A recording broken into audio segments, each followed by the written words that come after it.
Hello and welcome to Sludge Games and 1991, where we play on Lotus Turbo Challenge 2. Why are we playing this game? Or why am I playing this game, rather? Well, the simple reason is that it's one of the very first memories I have. I just have the memory of my dad playing this game along with my two older brothers, and I've always wanted to play this game. Having played it multiple times now, I am going to do the Lotus Turbo Challenge 2 Challenge. This is where I try and go through the whole game in one go. If the time runs out, then that means I lost. Let's get ready for this theme music to come on. So we had a Commodore Amiga when I was little, and I remember this game. I also remember a couple of other games as well. There's the theme music. I remember like a Bubble Bobble style game, and you were these people that had umbrellas and you could charge up power-ups using your umbrellas, and the weapons mainly consisted of like gushing rivers and electric fire as well. I distinctly remember that they were people, not those dinosaurs that you see in the Bubble Bobble of the PlayStation day. And the headlights flashing there on the Lotus Elan. Let's see some specifications on this thing. Max speed 137, 0 to 66.7 seconds. It's also got electric windows. Anyway, let's get into this. It's an automatic gearbox because I am useless with a manual. And to make sure the controls to the keyboard. Let's set my name. Let's go. Stage 1, the forest course. This is quite a simple course, this. If you run out of time with this one, you must be pretty useless in this game. 70 seconds in the top right. Marks, set, go. Here we go. A lot of brown and blue cars. There's a white car here. Let's move to the inside, let's move to the outside, because these drivers do not look in their mirrors. Round to turn 1. Round to turn 2. There's some green cars in the way. You see it's nice and sunny with a few clouds, and there's a few trees in the back, in the side of the roads as well. Ooh, nearly collided with that guy. Move to the inside for this, I think it's a left-hand corner. Yep. You see some puddles as well, so it must have been raining. Nice relaxing drive at the moment, 30 seconds on the timer. I never understood how the scoring worked in a top right, so it just keeps on going. It's oopsie daisy. I just find the steering quite heavy on these ones. Some gradients as we go into sector 2. Whoopsie daisy. Oh, some rocks now.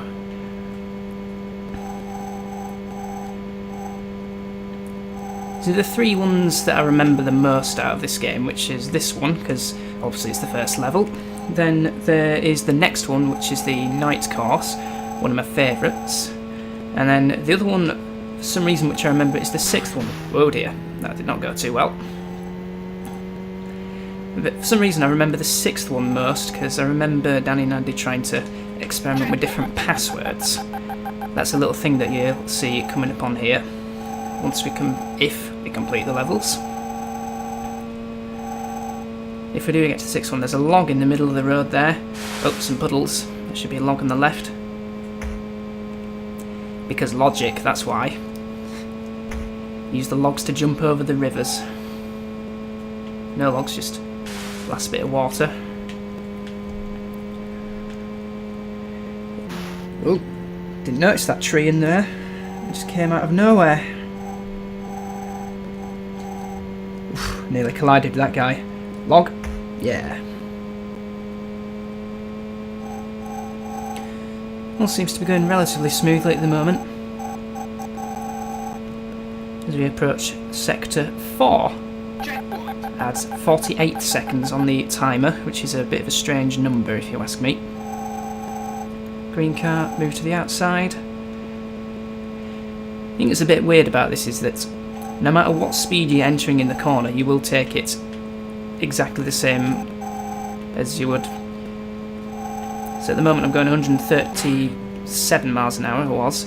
If you approach that corner at 3 miles an hour, you'll still take the corner in the same way. So that's a bit of a strange way of going about this one. But 1991, this game was before I was even born, so you can at least forgive the game for that. I have to say, I do like the sound of the engine. Some rocks in the middle of the road. That went horribly wrong. You have to say, from 1991, they've got the engine sound quite well. More rocks in the middle of the road and a green car in the way. Turn this left-hand corner. That was a late decision. To the right, to the left. Now picking up speed, 140, that's going more than what the maximum speed tells me to. Some puddles, there should be some logs coming up. Where is it? There it is. Jump. Jump. One more jump. There you go. And as we finish the line, 12 seconds to spare, and I crash into a tree along the way. What's my score? It is 99,603,530. Password Twilight and the Night Course. I love this stage because there's a really fun bit on the third to last sector that if we do get there without any problems, I'll be able to show you what it is. So cars are orange, these ones, and can't see much in the distance in this one. Oh, well, that's a terrible start.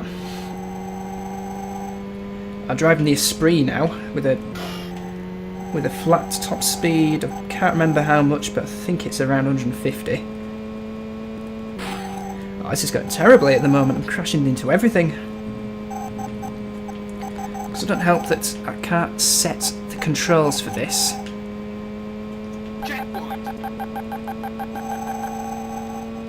My right hand is controlling the steering, and my left index finger is controlling the accelerator on the Alt key. And I can't change it to whatever I want.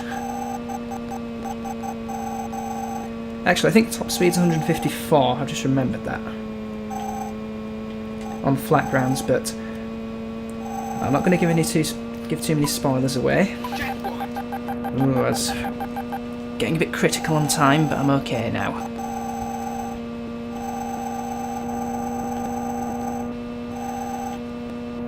Got some tunnels. Another green and orange car. Because logic. Damn, that orange car is getting in a little bit in my way. I'm through. That was a good sector. Again, 7 seconds on the tyre on the top right.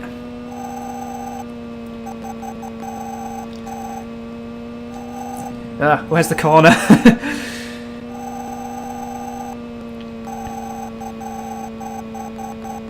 This is one of the few games that my dad was actually good at when he had the Commodore Amiga.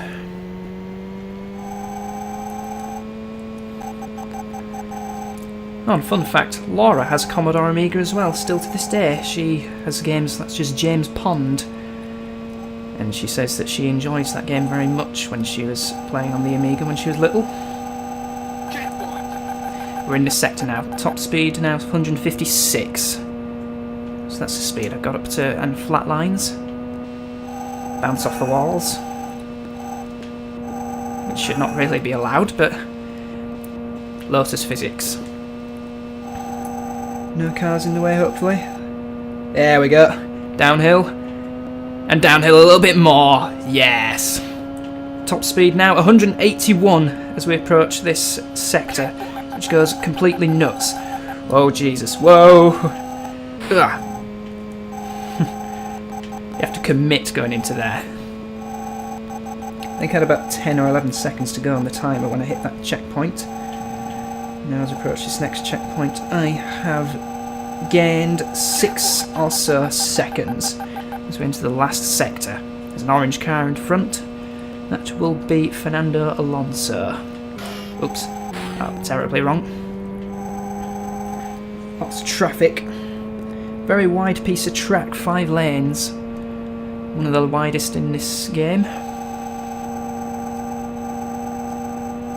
Some short stabby corners. And this long blast. See if I can get some slipstream. And 9 seconds to go. Don't think this game's quite advanced enough for slipstreaming, but nevertheless it's a jolly fun arcade. Pea soup, fog course, and my current score is 20 million. Visibility gets reduced. Wow, that's terrible. It's a terrible visibility. Go! Get out of my way, cars. This is a very narrow piece of track. You could have some problems here, such as there. Definitely such as there. Not. Oh, come on. They're all green as well, so that doesn't help. This is a first properly tricky one, where things can go wrong. Cars match the scenery. It's not enjoyable. Get out of my way. Get out of my way. No! No, not good. There we go. Right. A little bit safe. This is not going too well at the moment. Keep the speed above 120 or so and you should be fine.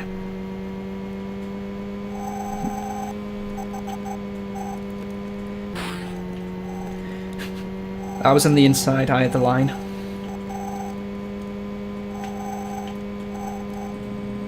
Get away from those bushes.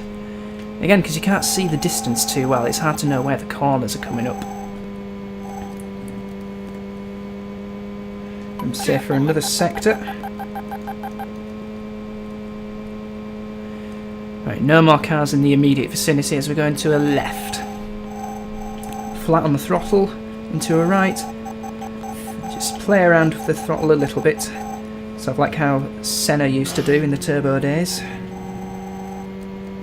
I'm not comparing myself to Ayrton Senna, of course. I am nowhere near as talented as that guy. Oil slicks! Now that's the first time we see those.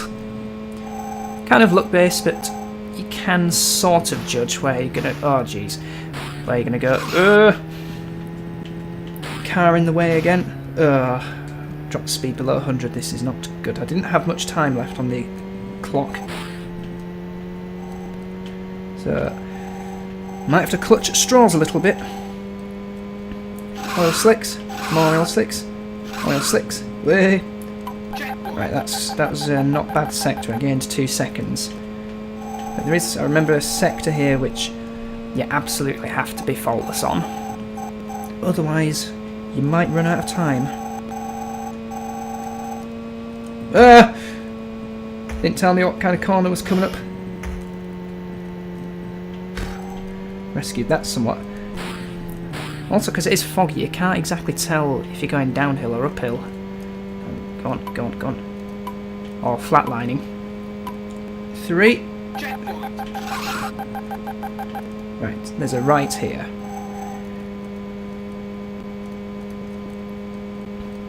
Left.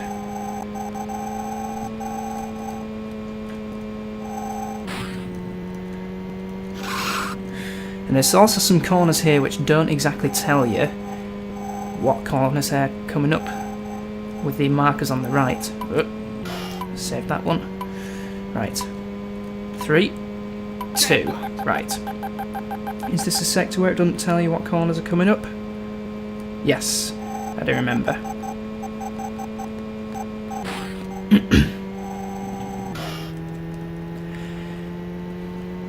Is there a right? There is a right. There should be a left coming up soon. Oh, there's another right, but it doesn't tell you. That was it. I believe it was this sector where you have to be faultless on. They're telling me to go right, but it's saying left. Oop. More corners that don't exist according to the lack of barriers on the right. That was a well-timed oil slick, actually. Thanks for that. Surprise corner. This is it. Home stretch. That was a good sector. Oops. Concentrate, man. 6 seconds to spare. And Score goes up by 300,000 on that occasion. The skids, snow course. This probably is my favourite one. Ah, they start singing Jingle Bells. And also the snow muffles the guy's voice, skidding away, and how light the steering is. This suits my style. And I'm back in the Esprit. Every odd number I'm in the Lotus Elan, and every even number I'm in the Esprit. Everyone loves the Esprit, and for some reason the Esprit gets the better levels as well. Just constant skidding as the tyres struggle for grip. Just stay flat out for all these corners. I've got an itchy eye. This is not helping. Don't be a corner. There's a corner. Damn it.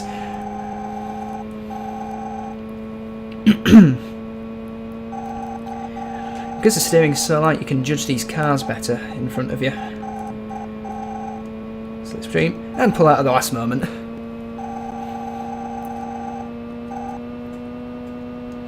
Lots of elevation on this. Also keep an eye on the tarmac as well as you go through the level. And I'll try and identify there's some ice on the road. Be careful of those. Things like that. There's one. And some snowdrifts as well.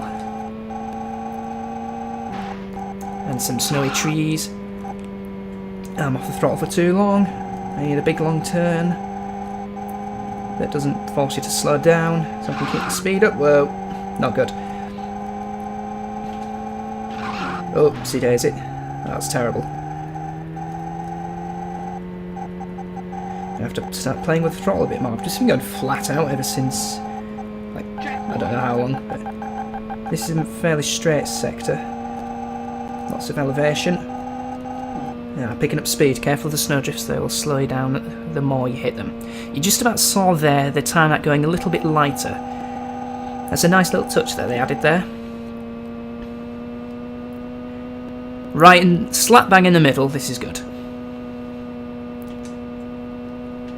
Avoiding every single snowdrift that's on this straight. Left. You didn't tell me that it was a left.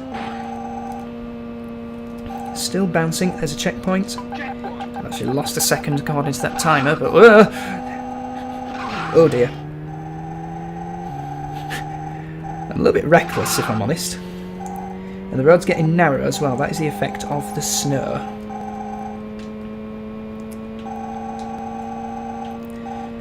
Ooh, nicely navigated around the ice cubes. The road's still getting lighter. That was a lot of time that it extended, 52 seconds.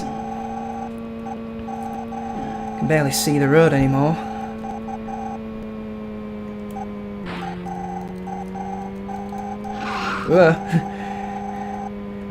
The last sector here gets a little bit mental.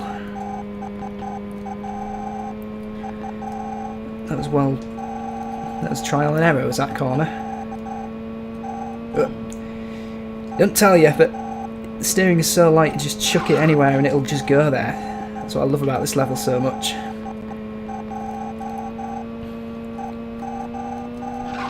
Ugh. I didn't see that ice cube there.